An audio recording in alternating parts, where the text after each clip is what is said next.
Baka gusto nyo ang ganitong luto ng alimasag. Meron ka ng seafoods at may gulay pa na puno ng bitamina. Simple lang ang recipe nito, pero masarap. Tara, let's cook! Umpisahan natin sa paglagay ng konti mantika dito sa kawali para igisa muna itong luya ng ilang segundo. Igisa na rin natin ang hiniwang sibuyas ng ilang segundo at isunod ilagay ang hiniwang bawang. Ipagpatuloy lang natin ang pag-isa nito na ilang sandali hanggang malambot na ang sibuyas at mabango na ang bawang. Ilagay na natin ang mga alimasag dito sa kawali. Bali 1 kilo ng alimasag ang gamit natin sa recipe nito. Lutuin lang ito saglit at pagkatapos ay baliktarin naman para maluto ang kabilang parte ng alimasag.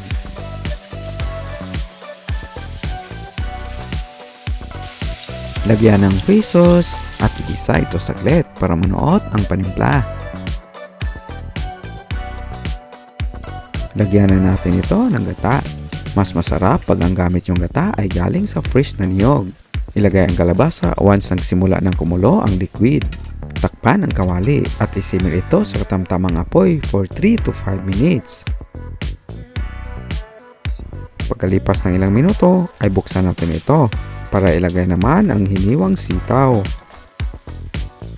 Iangat lang natin ang alimasag para hindi ito ma-overcook at ang gulay ay mababad sa sabaw para madali itong maluto.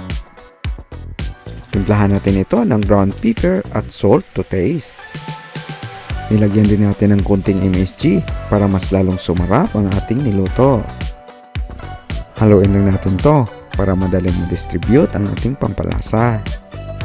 For spicy taste, ay lagyan natin ng konting cut na red chili. Pero optional lang ang ingredients na ito. Well cooked na ang ating recipe, kaya ilipat na natin to sa serving dish. Ganito lang kadali gawin ang version ng ating alimasag recipe. Kung gusto nyo ang ganitong content, ay mag-subscribe ka na sa ating channel at pakipindot sa notification bell para lagi po silang updated sa aming mga bagong uploads. Tara mga onata, mas masarap ang alimasag pag mayroon itong aligi sa loob kagaya nito. Kaya pag magluto kayo ng ganitong recipe ay piliin nyo yung mataba na alimasag para sulit ang laman nito. Siya nga pala, ang buong ingredients sa recipe nito ay lagay ko sa dulo ng video ito at sa description box.